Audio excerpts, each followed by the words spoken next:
esta serie de mensajes debe de ser algo con lo cual cada uno de nosotros se sienta comprometido. Por favor, yo le voy a pedir, le voy a rogar, si usted quiere que yo lo diga de esta manera, que usted no falte, que no se pierda ninguno de estos mensajes, porque a través de esta serie estoy seguro el Señor lo va a instruir para que usted sea un buen discípulo de Jesucristo, para que usted sea un hombre o una mujer que realmente esté convencido y seguro de su salvación y de que no está en este lugar solo por una costumbre, solo por una religión, solo por una moda o solo porque no tiene nada que hacer, sino que está acá porque usted se ha convertido en un verdadero seguidor de Cristo Jesús.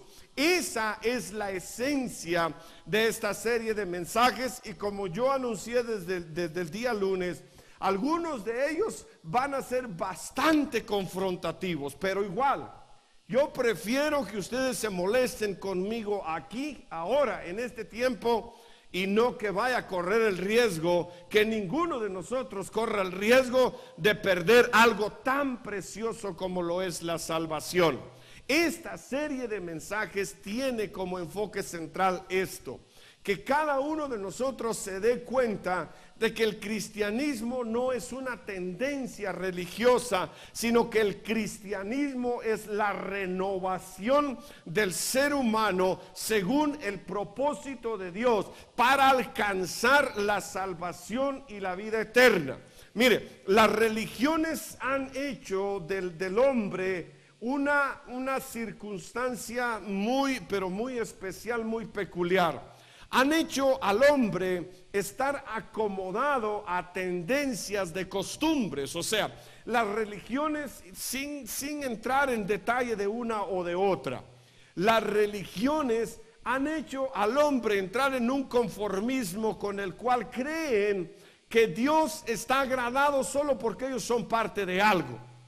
Y con esta tendencia, incluso con esta misma manera de hacer pensar a la gente, algunas de estas religiones se han vuelto peligrosísimas y han sido bien utilizadas por Satanás.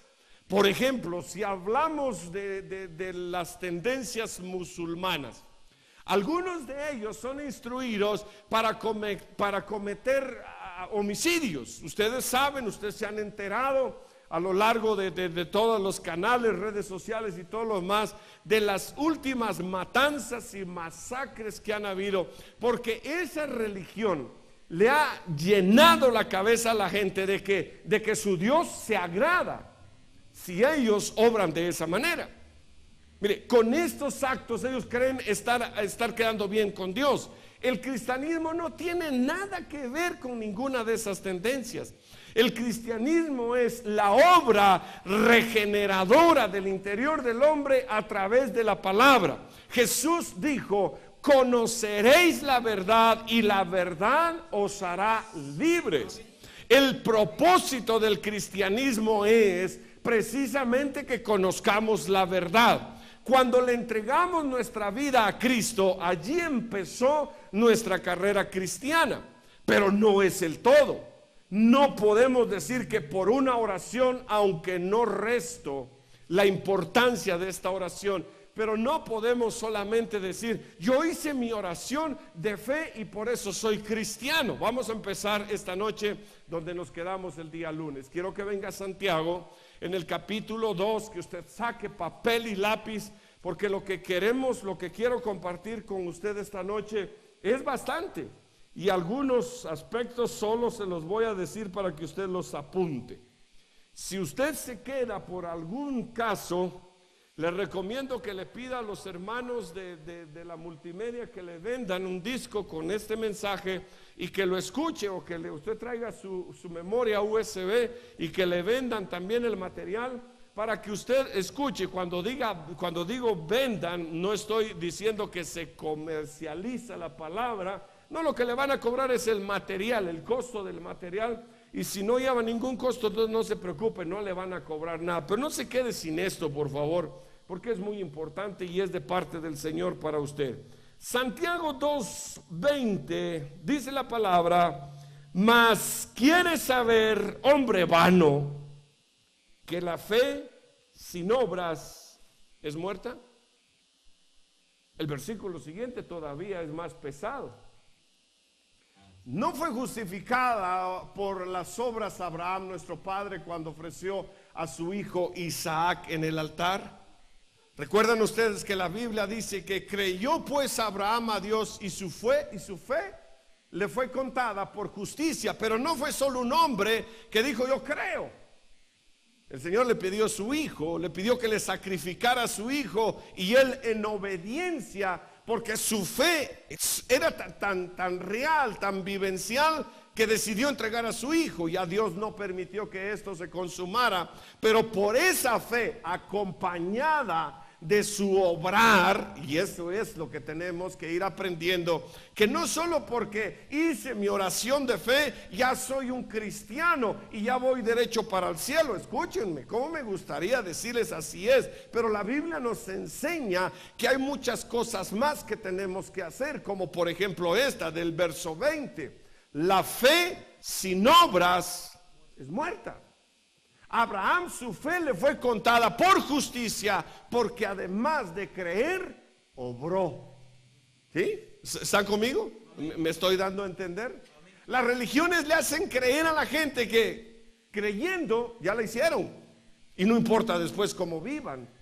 Esto no es así. Según la Biblia, esto no es así. Aquí claramente Santiago dice que si solo creo, pero no acompaño mi fe de obras, entonces eso no vale. Esa es una fe muerta. Y vemos que dice claramente que Abraham, además de creer, actuó. El versículo 21, si usted todavía lo tiene, 22, si usted todavía está ahí en Santiago, dice: ¿no ves que la fe actúa juntamente con sus obras, y que la fe se perfeccionó por sus obras? O sea, lo que alcanzó que esa fe fuera una obra perfecta, como dice allá, o tuviera tendencia de perfección, es que la acompañó de sus obras. Discípulos de Jesús son aquellos que creen y actúan por lo que creen. O sea, hemos estado hablando de el arrepentimiento, y dijimos que el arrepentimiento no tenía absolutamente nada que ver con el remordimiento. Son dos cosas muy diferentes. Y dijimos que el arrepentimiento, estoy haciendo un resumen rápido, el arrepentimiento está derivado del griego metanoia, que está compuesto por dos palabras, meta y noeia o noia.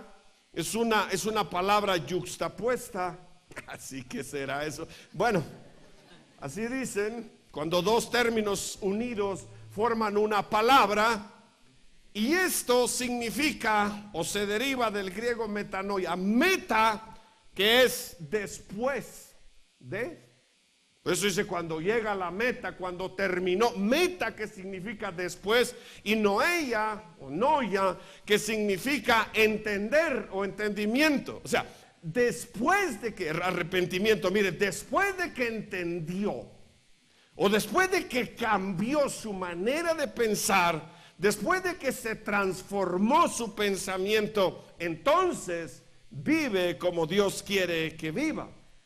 No es únicamente una oración de fe, tiene que haber una regeneración, y esta empieza cambiando nuestra manera de pensar, porque si cambiamos nuestra manera de pensar, nuestras obras van a ser diferentes.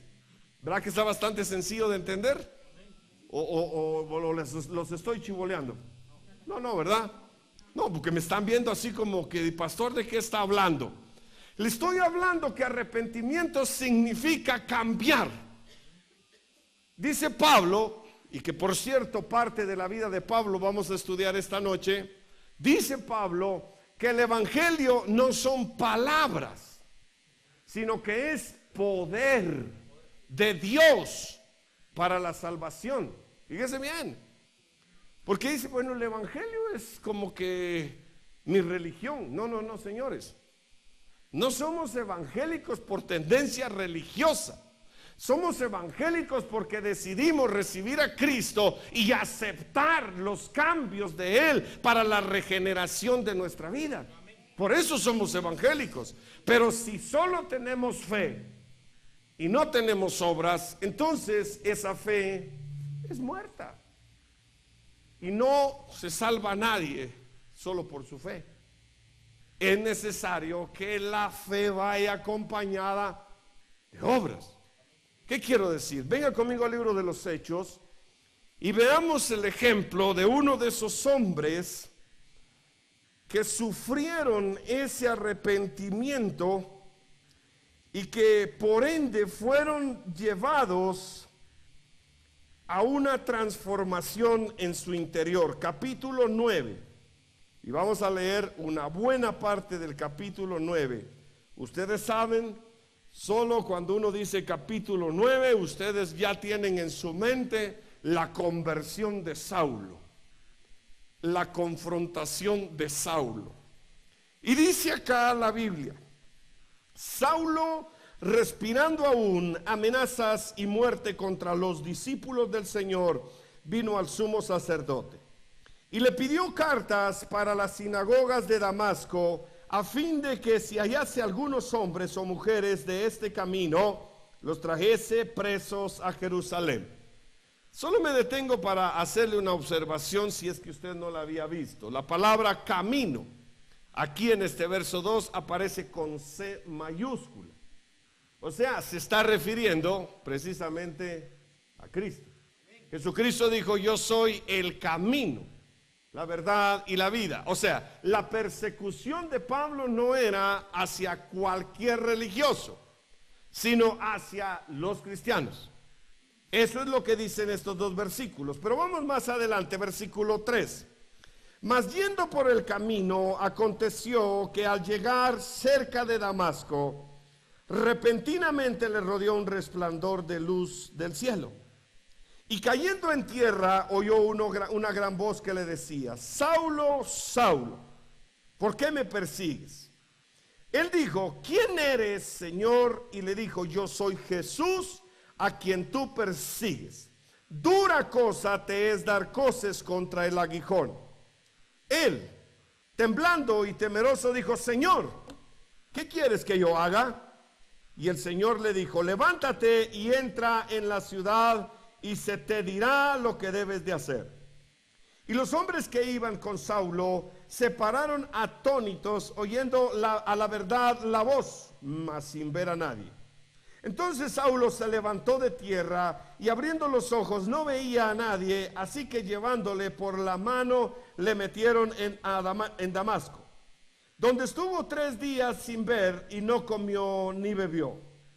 Había entonces en Damasco un discípulo llamado Ananías, a quien el Señor dijo en visión: Ananías. Y él respondió: heme aquí, Señor. Y el Señor le dijo: levántate y ve a la calle que se llama Derecha, y busca en casa de Judas a uno llamado Saulo de Tarso, porque he aquí él ora. Y ha visto en visión a un varón llamado Ananías, que entra y le pone las manos encima para que recobre la vista. Entonces Ananías respondió: Señor, he oído de muchos acerca de este hombre, cuántos males ha hecho a tus santos en Jerusalén. Y aún aquí tiene autoridad de los principales sacerdotes para prender a todos los que invocan tu nombre. El Señor le dijo: ve, porque instrumento escogido me es este para llevar mi nombre en presencia de los gentiles y de los reyes y de los hijos de Israel. Porque yo le mostraré cuánto le es necesario padecer por mi nombre. Fue entonces Ananías y entró en la casa, y poniendo sobre él las manos, dijo: hermano Saulo, y el Señor Jesús, que se te apareció en el camino por donde venías, me ha enviado para que recibas la vista y seas lleno del Espíritu Santo. Versículo 18. Y al momento le cayeron de los ojos como escamas, y recibió al instante la vista, y levantándose fue bautizado. Y habiendo tomado alimento, recobró fuerzas y estuvo Saulo por algunos días con los discípulos que estaban en Damasco. Estos versos, los 19 primeros versículos de este capítulo, nos están mostrando la conversión de un hombre. Un hombre cuyo trabajo, si es que le podemos llamar así, era ir en contra de los seguidores de Cristo. Y él lo hacía amparado no solo por los términos legales, sino también por los términos religiosos de la época. O sea, ni ante la ley, ni ante la religión era un ilícito lo que él estaba cometiendo. Por eso era que hasta con el amparo y con el respaldo de las autoridades, tanto como los romanos, como los del Sanedrín y todos los demás, él iba y ejecutaba a los cristianos. Unos 2 o 3 capítulos antes del 9 que leímos, está precisamente la forma en que Pablo consintió que mataran a Esteban, a un seguidor directo de Jesucristo. Y así, por ende, se había convertido el enemigo público número 1 de los cristianos. Así como el caso de Pablo, hay muchos casos en la Biblia. Ustedes recordarán Moisés, por ejemplo. Moisés fue llevado a vivir en el palacio, pero después, con el propósito de Dios, o por el propósito de Dios, fue sacado del palacio. Ahora, preste atención, porque anterior a nuestra conversión, no cabe duda que todos nosotros estábamos haciendo algo que no tenía nada que ver con lo que ahora hacemos. ¿Están aquí? Y lo que seguramente todos estábamos haciendo, además de las propias individualidades, era que todos estábamos pecando. ¿Verdad? O sea, eso es contrario a lo que ahora hacemos. Hubo una conversión en nosotros. Ahora, ¿cómo este hombre se convirtió en un discípulo, en un apóstol? La palabra apóstol no es un título. La palabra apóstol se deriva del griego apóstolos, que significa enviado. Eso es un apóstol. Lamentablemente ahora, en la época de la apostolitis, esto se ha cambiado el término como a un título, cuando esto de un significado muy sencillo y profundo es enviado. Esto es lo que significa apóstolo.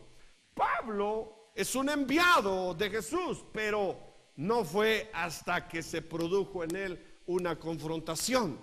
Y esta es una confrontación que nos sirve a nosotros de ejemplo.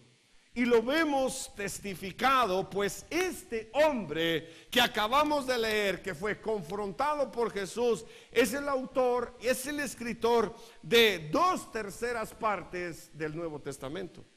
Lo que usted ve en el Nuevo Testamento, en su mayoría, es escrito por este hombre, uno que era perseguidor de los cristianos.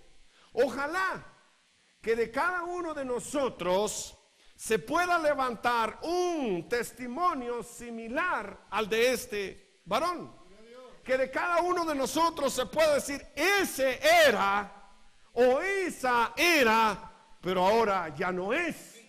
No solo para que la gloria le siga perteneciendo al Señor en todo, sino para que otros vean que el cristianismo no es religión, y que además con esto todos nosotros estemos seguros de que cuando termine nuestra vida en esta tierra, un lugar se nos está reservado en el cielo al lado de nuestro buen Jesús. Eso es lo más importante. De lo demás usted olvídese. La Biblia dice que todo se va a acabar. El cielo va a pasar, la tierra va a pasar o se va a acabar. La palabra de Dios permanecerá. Y si lo que leemos está escrito en la palabra, entonces eso va a permanecer. Aquí vemos algo que para todos ustedes, les aseguro, es conocido: la conversión de un hombre. Pero esa conversión, como hay muchas más en la Biblia, está acompañada de evidencias. O sea, fue evidente la conversión de Saulo. Hasta el nombre se le cambió. Yo quisiera que ustedes anotaran, si están anotando, evidencias del arrepentimiento, que es lo que da fe de que realmente no solo se cree, sino que también hay obras. Y la primera evidencia mostrada en Pablo o en Saulo de su arrepentimiento o de su cambio, de su regeneración, es su mansedumbre. Mire, dice el versículo 1, Pablo aún respirando amenazas de muerte. O sea, no cuesta mucho entender que Pablo iba así como Hulk. Eso es respirar amenazas de muerte. Iba como suegra por nuera ofendida.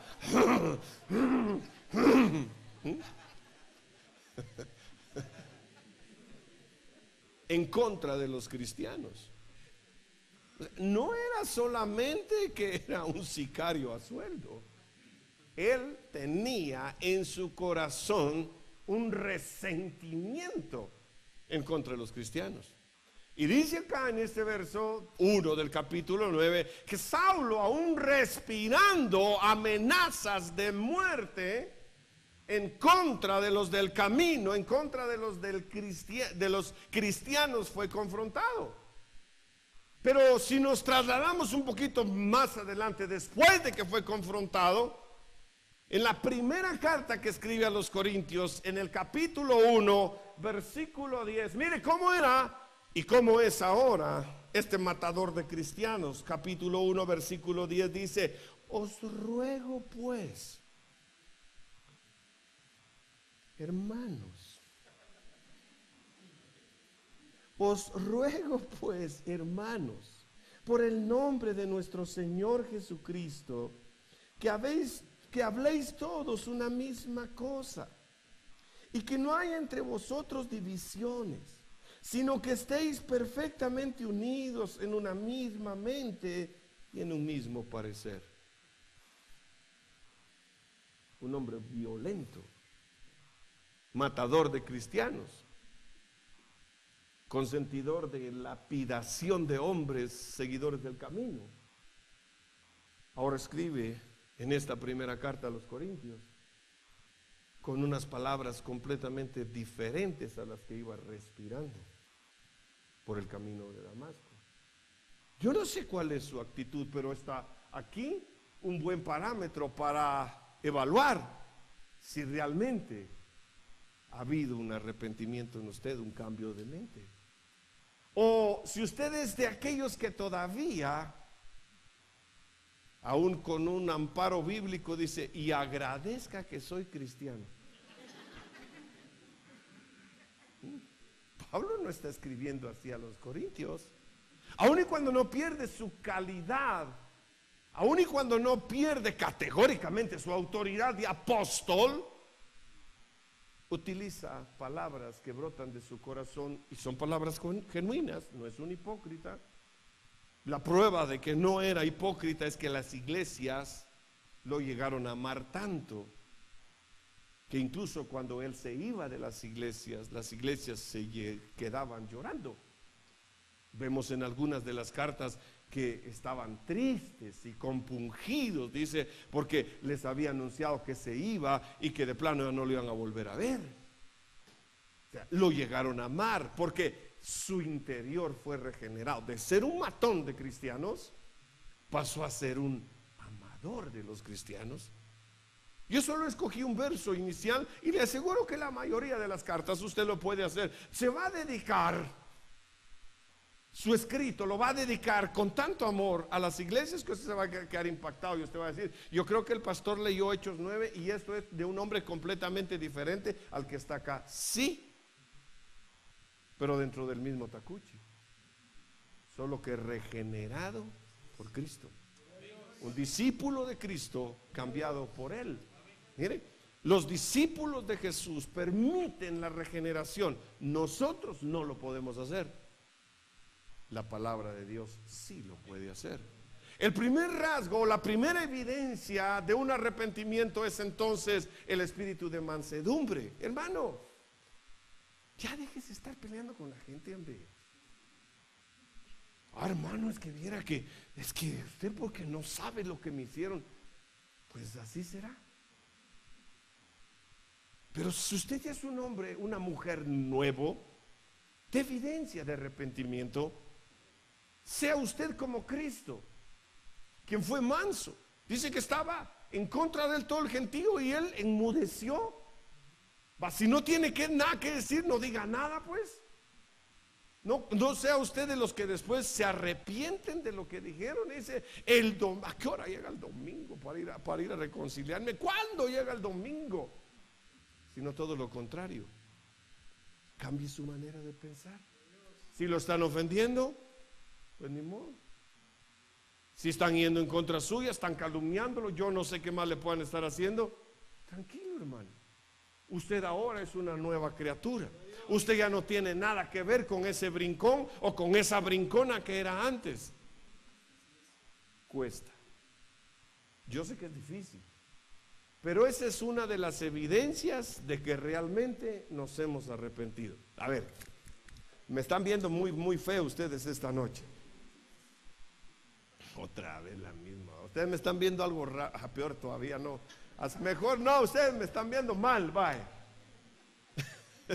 Tengo que ir adelante de la perspicacia de ustedes, hombre.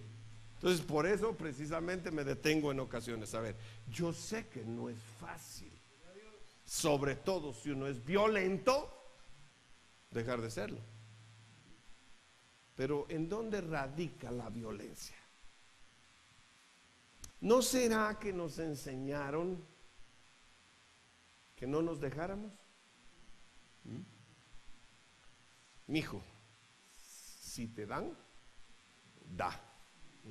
Porque es mejor dar que gracia. Pero si te dan, da. Ese es el patrón del mundo. No te vas a dejar. Dice que hay que ser manso, pero no hay que ser menso. No te vas a dejar. Eso es lo que tenemos que cambiar. Todo eso se metió en nuestra cabeza. Y porque se metió en nuestra cabeza, acompañado de un montón de cosas más, baja autoestima, resentimiento, falta de perdón y todo lo demás, creemos que esa es la manera correcta de actuar. No. La manera correcta de actuar ahora, como nuevas criaturas, es obrar según Cristo. Él es nuestro ejemplo. Como oveja fiel fue llevada al matadero, enmudeció, no abrió su boca. Ese es nuestro ejemplo. Hermano, pero es que viera usted lo que me están... Tranquilo. De evidencia de que usted está renovando su mente. De evidencia de que en usted hay una nueva vida ahora. Evidencie el arrepentimiento. Mire, para Pablo fue difícil, y en su carta a los Romanos él lo dice, porque lo que quiero es lo que no hago, y lo que no quiero es lo que hago. Es una batalla adentro de él. Lo dice también. De afuera conflictos, de adentro presiones. ¿Qué estaba viviendo este hombre? O le estaba tocando feo, pero véalo en sus reacciones. Ese que respiraba como tráiler encuesta en contra de los cristianos, ahora está amando. Y le dice, hermanos. Si usted va a saludar a alguien aquí y le dice hermanito lindo o hermanita linda, siéntalo. Siéntalo. Si lo va a besar, que su beso no sea como el de Judas, sino porque realmente lo siente. Renueve su... es que ese hermano está pendiente. O sea, hay una evidencia en el cambio de este varón. Pero hay más. Versículos 2, 3 y 4 de lo que leemos de Hechos 9 dice: y le pidió cartas para las sinagogas de Damasco, a fin de que hallase algunos hombres o mujeres de este camino, los trajese presos a Jerusalén. Mas yendo por el camino, aconteció que al llegar cerca de Damasco, repentinamente le rodeó un resplandor de luz del cielo. Una evidencia más de un arrepentimiento genuino es que quedó prisionero. Aquella luz lo rodeó y él quedó preso de esa luz. El cristiano que ha nacido de nuevo es prisionero de Jesucristo. Y la palabra prisionero, que también es un derivado del griego que se pronuncia deismos, parecido a diezmos, pero nada que ver, es deismos, es atado. Pablo quedó atado a Jesús. La luz lo rodeó, y cuando la luz rodea algo, en ese rodear no queda absolutamente nada de tiniebla. Cuando usted llega a su habitación y presiona el interruptor de la luz, de la energía eléctrica, no produce usted la luz, sino que el accionar de la energía hace que desaparezcan las tinieblas. Antes de que usted llegara a esa habitación estaba completamente en tinieblas. Pero cuando usted llegó y presionó el interruptor, las tinieblas desaparecieron. Cuando llega la luz, y ustedes saben quién es la luz, las tinieblas desaparecen. Pero nosotros debemos permanecer presos o atados al que hizo que esas tinieblas desaparecieran. No es para cada 8, es para todos los días. Hay una carta que se llama Filemón, y en el capítulo 1, solo un capítulo es, quería ver si caían, pero no cayeron. Filemón 1:1 dice: yo, Pablo, prisionero de Jesucristo. En 1 Corintios 10 también se identifica de esta manera. En Filipenses 4:10 también lo dice de esta manera.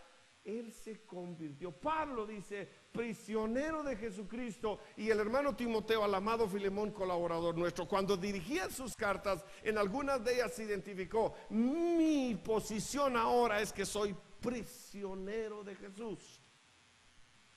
Había un cambio, era perseguidor y se vuelve cautivo de. Evaluemos si estamos cautivados por Jesús, si no nos queremos desprender de Jesús. Mire, esto es como cuando usted se sube a uno de esos juegos mecánicos y la situación es tan peligrosa que usted se agarra de donde puede, porque lo que está en riesgo es su vida. Usted queda cautivo, queda atado a estos sillones, de estos juegos mecánicos. ¿Algunos de ustedes saben de lo que estoy hablando? ¿O solo a mí me ha pasado? Cuando yo me bajo de uno de esos aparatos, me duelen mis manos. Aparte del bolsillo, me duelen las manos. Porque lo que está en riesgo es la vida. ¿Sí? Hermanos, es igual. En lo que nosotros estamos ahora, lo que está en riesgo es la vida eterna. Y tenemos que estar agarrados de Cristo, cautivos de Cristo, atados a Cristo. Eso es evidencia de arrepentimiento, de un arrepentimiento genuino. Mire cómo se identifica el que respiraba amenazas de muerte en contra de los cristianos. Yo, Pablo, prisionero de Jesús. Ustedes conocen la vida de Pablo y saben que no le importó ir a la cárcel por Cristo. Fue a la cárcel, y no fue una vez, fue muchas veces. Él ya tenía su tarjeta prefiero en la cárcel, ya sabían que iba a ir a parar a la cárcel. Pero en su condición humana se sentía libre, porque su único amor, el que lo había cautivado, era Jesús. Evidencia, ¿estamos enamorados de Cristo? Estamos cautivos. Yo no me quiero soltar de Cristo, yo no sé usted. O somos de aquellos que, si no me das eso, ya no voy a la iglesia. Vas a ver, te tengo, y te tengo amenazado. Si no, los estudiantes, si pierdo un curso, yo no vuelvo a la iglesia, Jesús. Te lo estoy diciendo de una vez desde ahorita, que estamos a tiempo. Si ella no me hace caso, Cristo, yo he orado. Si no me hace caso, si esa mujer no cae rendida a mis pies, yo olvídate de volver a la iglesia. No, Pablo estaba prisionero, atado a Cristo. O sea, era una evidencia vivencial, hermano. Yo me imagino a Pablo, no hablaba de otra cosa.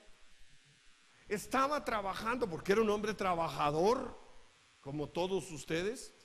De día estaba con Aquila y Priscila, una pareja de amigos suyos, fabricando carpas. Ese era su trabajo. Ahí estaban costurando las carpas o los tabernáculos. En ese tiempo la gente caminaba por el desierto y llevaban su tienda de campaña. Pablo, Priscila y Aquila les vendían esas tiendas de campaña. Y dice, después de trabajar en el día de eso, todas las noches iban a la sinagoga.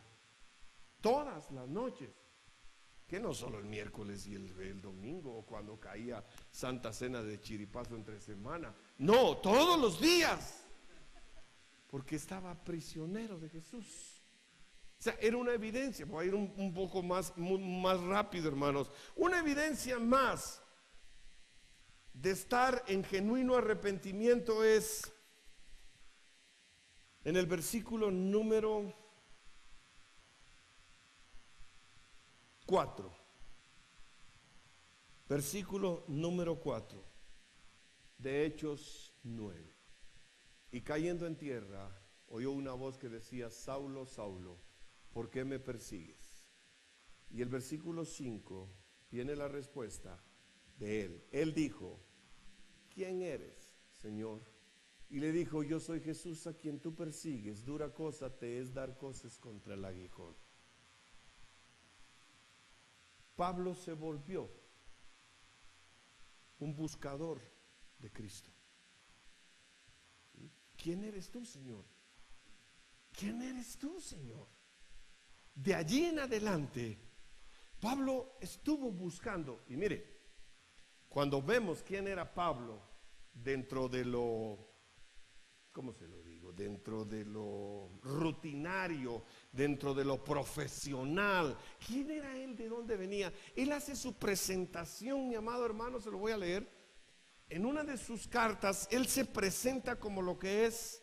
Filipenses capítulo 3, versos del 4 al 7, usted lo apunta y después lo lee. Dice: y aunque yo tengo también de qué confiar en la carne, si alguno piensa que tiene de qué confiar en la carne, soy yo más, dice. Mire, o sea, él dice, miren, si a lo que es de la carne vamos, o sea, si vamos a confiar en lo de la carne, ¿ves? Entonces, si alguno tiene de qué confiar y de qué vanagloriarse, soy yo. ¿Por qué le dirían todos? ¿Por qué Pablo? A ver, ¿y este quién es? ¿Y este qué se cree? ¿Y este de qué se la lleva? Miren, les dice, si no es por la carne, es por el Espíritu. Pero si fuera por la carne, ¿por qué, hermanos? ¿Por qué estoy diciendo esto y haciendo énfasis en esto? Porque tampoco sigamos creyendo que el Evangelio es para fracasados. Que hay mucha gente, al contrario, hermano. Ya vimos, la Biblia dice que son los escogidos del Señor. Lo que el mundo no valoró porque no valía nada, realmente no valía nada, fue lo que Dios escogió. O sea, usted y yo no valíamos nada en el sistema del mundo. Hermano, usted tal vez, pero yo era profesional. Pues lo mismo está diciendo Pablo acá. En la carne yo más, dice. O sea, si eso a la carne vamos a confiar, yo más. ¿Por qué? Dice el versículo 5. Escuchen, dice yo quién era. Circuncidado al 8º día, del linaje de Israel, de la tribu de Benjamín, hebreo de hebreos, en cuanto a la ley, fariseo, en cuanto al celo, perseguidor de la iglesia, en cuanto a la justicia que es en la ley, irreprensible. O sea, si alguien era algo, era Pablo, ¿no? O Saulo. ¿Cómo? Su pedigrí, pues va, su raza. Uy, mire lo que dice. Hebreo, o sea, primero circuncidado al octavo día, o sea, nada que decir. Hebreo de hebreos, de la tribu de Benjamín. En cuanto a la ley, fariseo, o sea, en cuanto al conocimiento de la palabra, pues fariseo. No todo, no cualquiera tenía un título de fariseo. Los fariseos tenían que saber de memoria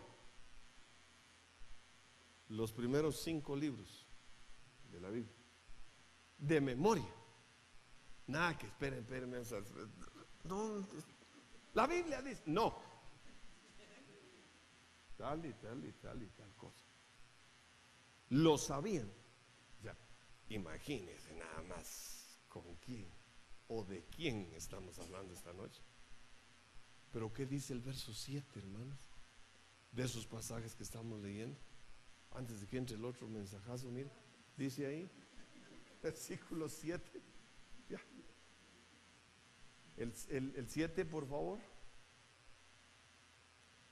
A nombre del 7 de Filipenses. Está bien, yo se los leo acá, yo lo tengo acá. Pero dice, pero cuantas cosas eran para mí ganancia, las he estimado como pérdida por amor de Cristo. Todo eso, dice él, es basura. Algunas versiones son un poco más fuertes, quizá así sea del original, pero dice, todas esas cosas para mí son estiércol. Eso lo dijo Pablo. Todo lo que él era antes no vale nada con tal de seguir a Cristo. La evidencia de un genuino arrepentimiento, la evidencia o una de las evidencias, una más de las evidencias de un genuino arrepentimiento es que se volvió un buscador de Cristo. ¿Qué andar buscando Pokémones y cuentos? Buscó a Cristo, buscó al Señor, ¿sí? Se metió con el Señor. ¿Quién eres tú, Señor? ¿Quién eres tú? Yo quiero conocerte realmente. No es el Cristo de la religión, no es el Cristo de las historias. Yo quiero conocerte, yo quiero estar contigo, quiero tener trato contigo. Y usted ve la forma. Incluso él dice, fui llevado al tercer cielo. No sé si en la carne o en el espíritu, no sé si dentro de mi cuerpo o fuera de mi cuerpo, pero yo fui llevado allí. ¿Por qué? Porque se dedicó a buscar al Señor. O sea, evidencia de arrepentimiento, una búsqueda, una sed. El salmista dice, mi alma tiene sed del Dios vivo, del Dios de mi salvación. O sea, necesitamos ser buscadores de Dios. No, pues ahí que el pastor ahí que diga que vamos a estudiar, que vamos a leer. Busque a Cristo. Busquemos a Cristo. No de vez en cuando, todos los días. Hoy, mi hermano, se demanda de nosotros una búsqueda constante del Señor. Una característica más que evidenció el arrepentimiento de Saulo, de Pablo, es que se hizo discípulo. En el versículo 6 de Hechos 9 dice la escritura, Hechos 6, él temblando y temeroso dijo, Señor, mire, ¿qué dice? ¿Qué quieres que yo haga? Y el Señor le dijo, levántate y entra en la ciudad y se te dirá lo que tienes que hacer. ¿Qué quieres? Esa debe de ser nuestra manera de buscar al Señor. Señor, ¿qué quieres que tú hagas? Que yo haga. No lo que platicábamos Bromeamos hace un momento. Señor, si tú no haces, no. Señor, ¿qué quieres que yo haga? Hemos entendido que somos llamados a ser discípulos. Pero un discípulo hace lo que su maestro le dice que debe de hacer. El discípulo es seguidor de su maestro. ¿Está conmigo? Mire las palabras de Pablo. ¿Qué quieres que yo haga? Estamos viendo una conversión instantánea. A veces, perdone, pero a veces a mí me impacta la forma en la que muchos dicen: mire, hermano, ya llevo 25 años en la iglesia y no puedo salir de esto. ¿Qué pasará, hermano? ¿No funcionará la palabra para algunos, solo para otros? ¿Cristo amará más a unos que a otros? ¿O realmente hay unos que han decidido arrepentirse, cambiar su mente, sus pensamientos, y hay otros que no? Ahí usted. Se la dejo para que usted se eche a pensar. Yo me puedo equivocar. Estuardo se puede equivocar. Carlos Gómez se puede equivocar. Carlos Villatoro se puede equivocar. Cualquiera de nosotros nos podemos equivocar. Pero la Biblia nunca se va a equivocar. Y usted tiene una Biblia, ¿verdad? Pues ahí está. Ahí está la respuesta. Ahí está la verdad. Y esa verdad lo hace libre. Un genuino arrepentimiento conlleva también: Señor, quiero ser tu discípulo, dime qué debo de hacer. Allí hay arrepentimiento. Yo me voy a hacer cristiano, pero nada, señores. Dime tú qué debo de hacer. Bueno, pues Cristo, yo te voy a dejar de seguir a esos cuates tuyos, los voy a dejar de seguir, esos tus seguidores los voy a dejar de seguir, pero yo, ¿qué quieres que yo haga? Una evidencia más, tengo que ir rápido. Versículo 11, 9:11. Hechos 9, versículo 11, si usted tiene, dice: y el Señor le dijo: levántate y ve a la casa que se llama derecha y busca en la casa de Judas a uno llamado Saulo de Tarso, porque allí él está viendo tele. Porque ahí él está chateando. ¿Sí? En la iglesia hay gente que chatea, aunque usted no lo crea. Y yo no sé cómo hacen. Mire, yo a veces pongo mensajes o establezco alguna conversación por medio de redes sociales, pero hermano, tengo que estar con los dos dedos y con los dos ojos puestos ahí. Y aquí yo me he dado cuenta de algunos que están viéndome a mí y están chateando, ¿viste? Gente, pilas, hermano. ¿Sí? ¿Eh?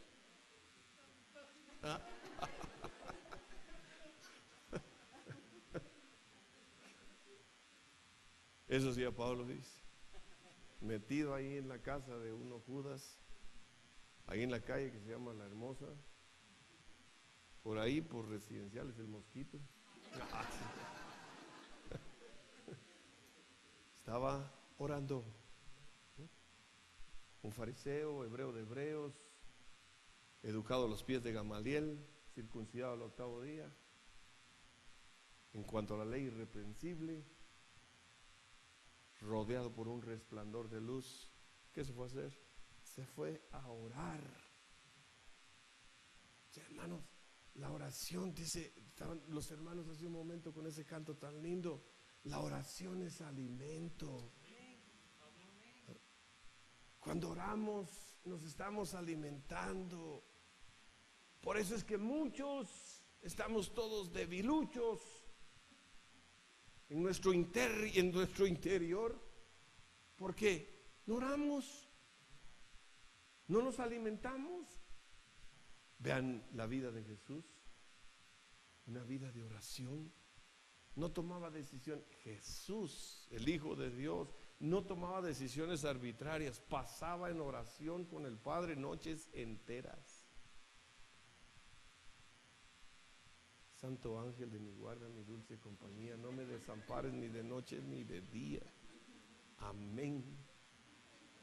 A la que oraba me pegué, qué bárbaro soy. Impacté a Dios. 3 días no podía ver, se había quedado cegado del resplandor tan grande, tan fuerte.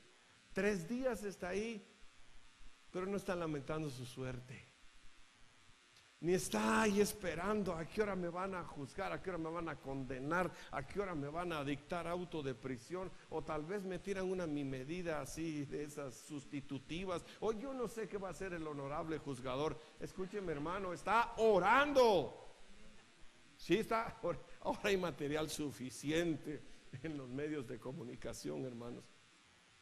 Mire, está orando. Un genuino arrepentimiento está marcado por una vida de oración, porque la oración alimenta, la oración nutre, la oración fortalece la vida del cristiano. ¿Sabe usted que Dios está esperando que nosotros le conozcamos? Y una de las maneras de conocerlo es a través de la oración. Cuando ustedes ven el final de ese capítulo 9, ustedes se quedan impactados. Dice que salió de ahí y salió a predicar el evangelio. ¿Por qué? Porque hubo dentro de sí un arrepentimiento, un cambio de manera de pensar. Le fue feo al principio, y en el intermedio también, y al final también. Y esto solo lo digo porque cuando lleguemos a esa parte de que veamos que no todo nos tiene que salir bien siempre, Jesús manda a este discípulo llamado Ananías y le dice: vas a ir porque yo le voy a mostrar a él todo lo que tiene que padecer por mi causa. Hermano, usted es un discípulo de Jesús y no crea ese cuento de que todo le tiene que salir bien porque es discípulo.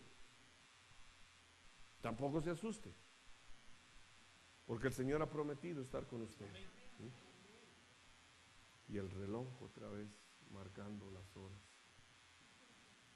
Yo queriendo cantarle, pero no se vale. Quiero que cierren sus ojos, por favor.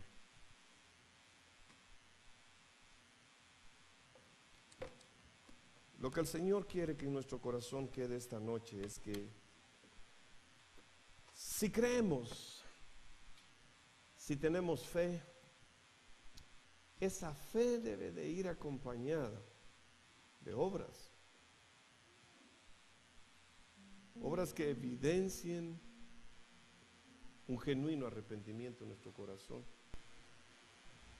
Que no pensamos como pensábamos antes. Yo sé, hermanos, yo sé que la palabra de Dios en ocasiones nos viene a poner incómodos, pero como les he dicho, es mejor ahora y no cuando sea demasiado tarde. Debe de haber una evidencia de que estamos donde el Señor quiere que estemos. Y si no están esas evidencias, pues hay que empezarlas a buscar, ¿no? Pablo se volvió un buscador de Cristo y pudo escribir todas las cartas y pudo predicar todos los mensajes que predicó porque buscaba a Cristo Jesús. Insisto, trabajaba de día, ministraba de noche, estudiaba quizá por las madrugadas, oraba, tenía una vida de oración intensa. Y esto hizo que incluso su nombre fuera cambiado de perseguidor de los cristianos a el enviado Pablo, el apóstol Pablo. La palabra de Dios nos confronta esta noche y está escrito, dice: toda la escritura es inspirada por Dios y es útil para instruir, para enseñar, para corregir. Puede ser que esta noche la palabra nos esté corrigiendo, pero qué bueno, hermano, que Dios nos ama tanto que a través de su palabra corrige el rumbo de nuestra vida.